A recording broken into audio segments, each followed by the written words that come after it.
आज HB live में मेरे साथ है स्टेफी पटेल।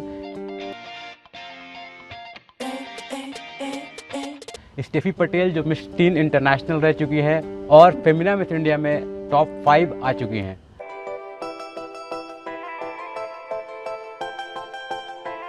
लेकिन आज हम लोग इसलिए बात कर रहे हैं क्योंकि हजारीबाग से हॉलीवुड का सफर स्टेफी का शुरू हो चुका है और They may be coming from me. उसके बाद इंटरनेशनल और इंडिया को 2 बार बाहर रिप्रेजेंट किया है। फाइनली आप हॉलीवुड चले गए तो ही बातों में इजहार हो गया, जिथे देखा चेहरा तेरा दिसदा में। जोहार हजारीबाग, मैं फैज अनवर, आप देख रहे हैं एचबी लाइव। आज एचबी सबसे पहले मैं लोगों को ट्रैप से निकालती हूँ और वहाँ से फिर मुझे बॉर्डर क्रॉस करना होता है अगले कंट्री का, और ये बीच में आर्मी होती है।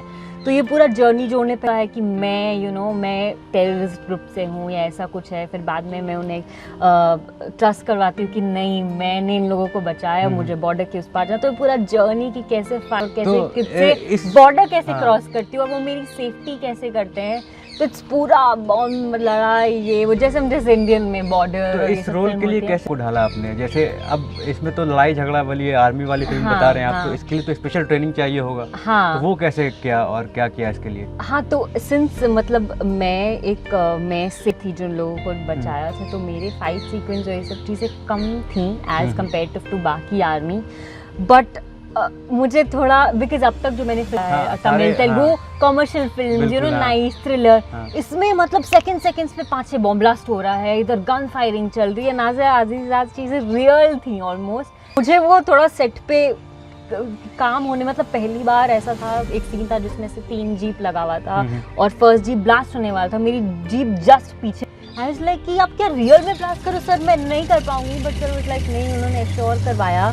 तो मतलब टाइम लगा मुझे ना वो सेटल होने, तो पूरा ढलने में। पहले मैंने अभी रिसेंटली हम लोगों ने जब स्विगी रांची में आया था तो हमने ऐड देखा था आपका। स्विगी के लिए आप ऐड कर रहे हैं और फिर अचानक उस रोल में आई नो बहुत सारा चेंज। इवन मेरे लिए गन्स हैं 47 types and angle, because guns जब आर्मी पकड़ती है या फिर मैं पकड़ती तो एक पर्टिकुलर बॉडी लैंग्वेज कैसे, तो वो सब चीज़ें हमें उसके लिए ट्रेनिंग किया गया। ये जो फिल्म बनी कितना टाइम में कंप्लीट हुआ और आपका शूट कितना दिन चला? आई थिंक मूवी का शूट 130-40 डेज का था ओवरऑल। तो ये हर दिन होते थे कि ब्रेक भी होता था बीच में?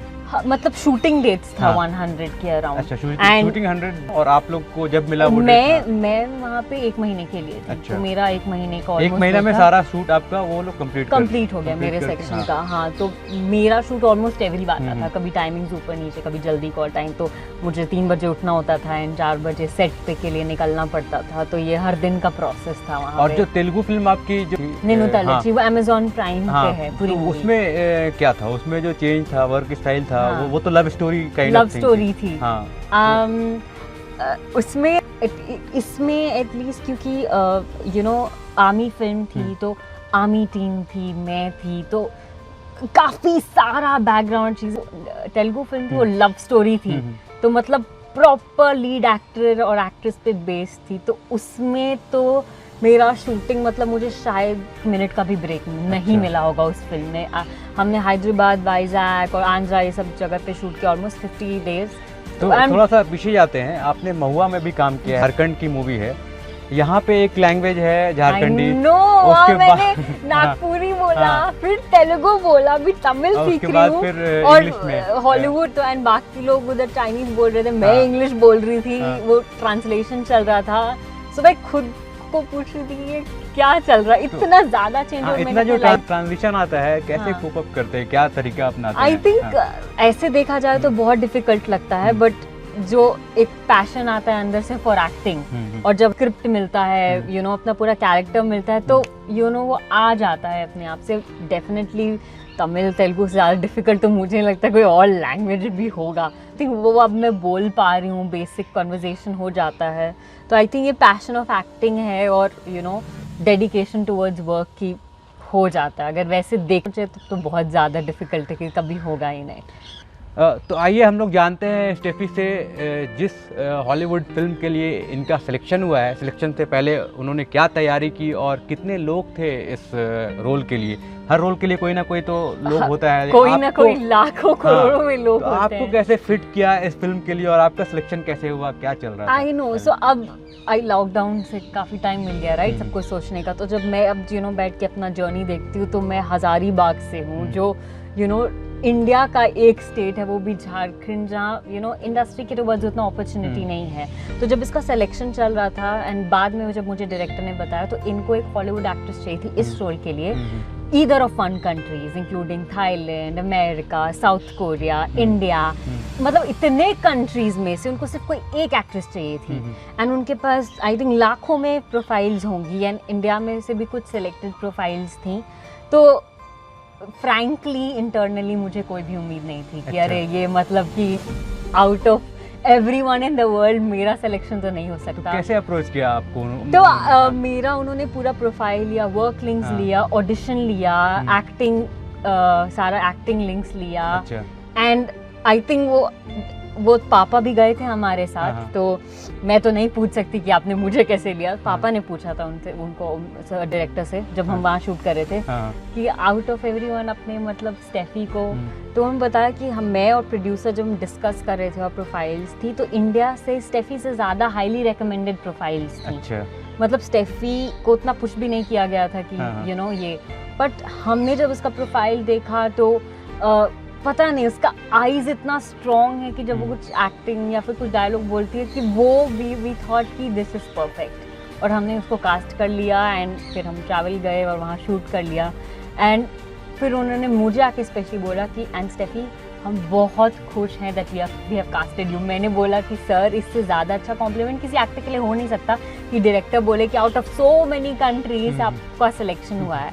एंड मैं I know my roots is in Hazaribagh, तो यहाँ से वहाँ जाने का जो चेंज ओवर है, मतलब मैं अब तक सोच रही हूँ कि हिंदी फिल्म में अभी काम करना है ये बैनर के साथ, मैं इस प्रोसेस में हूँ और एट द सेम टाइम मुझे हॉलीवुड में काम करने यू सी अभी मेरे ऐसे गूज़बम्स आ जाते हैं कि मुझे हॉलीवुड में वहाँ से इतना बड़ा प्रोडक्शन से ऑफर आता है और मैं जा रही हूँ वहाँ उतने एक्टर्स के साथ शूट कर रही हूँ जो अवार्ड विनिंग है। हमारे डायरेक्टर इतने इंटरनेशनल अवार्ड विनर्स हैं, तो उनके साथ जो मुझे वर्क करने का एक्सपीरियंस मिला, आई थिंक हम लोग भी देखते आए हैं कि जो बड़े बड़े एक्टर्स हैं जो हॉलीवुड में काम, जैसे नसरुद्दीन साहब, उनको भी हॉलीवुड में काम करते हैं, हम लोग देखते हैं कि अच्छा वो हॉलीवुड में गए हैं। तो इंडिया से ही बहुत सारे एक्टर्स जाते हैं और आपको फिर वहाँ पे मौका मिल रहा है काम करने का, तो इसमें काफी एक बहुत बड़ी बात मतलब मेरे लिए ड्रीम, और मैंने अब तक टाइम ही नहीं मिला था ये हॉलीवुड का ड्रीम करने का। मैं अब बॉलीवुड स्टार्ट ही किया था, मैं अभी बॉलीवुड ड्रीम में ही चल रही थी। तो मतलब अभी जैसे होता है ना मिस इंडिया का ड्रीम किया, फिर मिस इंडिया कंप्लीट हुआ, बट इसको तो अभी ड्रीम स्टार्ट करने का भी मुझे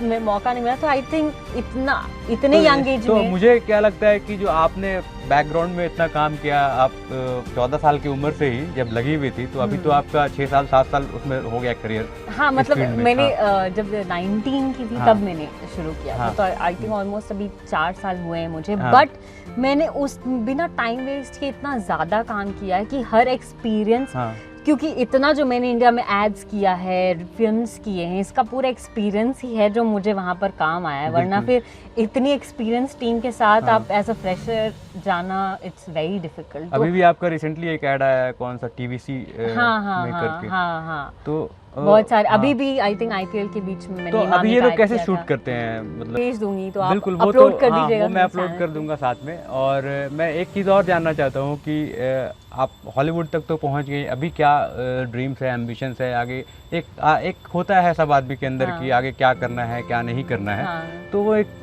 क्या है आपका? और यहाँ के लोग कैसे मोटिवेट होते हैं एक एक्टर को या फिर एक्ट्रेस को देख के? तो वो क्या आपको कभी ऐसा आया अप्रोच की लोग कह रहे हैं कि मैं आपसे बहुत कुछ सीखना चाहती हूँ या फिर आपसे मोटिवेट होती हूँ, ऐसे कुछ स्टूडेंट्स, किड्स ऐसे? आई थिंक ये एक चीज़ है, क्योंकि आप जाती भी रहती हैं स्कूल्स में, कॉलेजेस में। हाँ, मैं जब भी मुझे मौका मिलता मैं विजिट करती हूँ। एंड मुझे इंस्टाग्राम पे डेली बेसिस पे मिनिमम 15-20 मैसेजेस होते हैं जो मतलब यूथ है कि मैम मुझे आपके जैसा बनना है, मुझे यहाँ जाना है, मुझे मिस इंडिया में जाना है, मुझे मिस इंडिया में ट्राई करना है, मुझे भी आप जैसे ये करना है। तो मुझे लगता है कि मतलब there are so many people जो मेरी जर्नी फॉलो कर रहे हैं।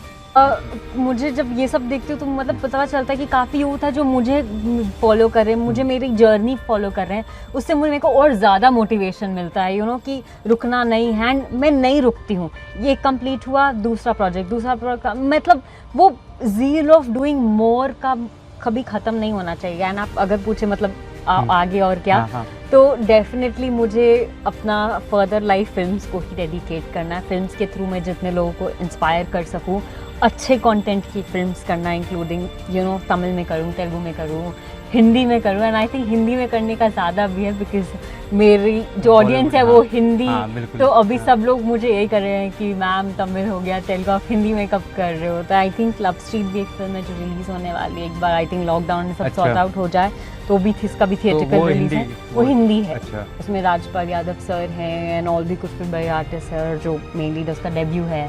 तो आई थिंक वो होगा तो लोगों को थोड़ी यू नो वो आएगा कि चलो ठीक है हिंदी में भी कुछ देख रहे हैं। तो HB लाइव में आज हम लोग बात कर रहे थे स्टेफी पटेल से, और हम लोगों ने जाना इनका हॉलीवुड का सफ़र, कितना मेहनत होता है हज़ारीबाग से हॉलीवुड पहुंचना। अगर आपको जानना है तो आप स्टेफी से मिल सकते हैं। बहुत बहुत धन्यवाद HB लाइव से बात थैंक करने यू के लिए। Thank you. आप मुझे सोशल मीडिया पे फॉलो कर सकते हैं, वहाँ कनेक्ट हो सकते हैं अगर आपको कुछ भी पूछना है, अगर किसी का कुछ है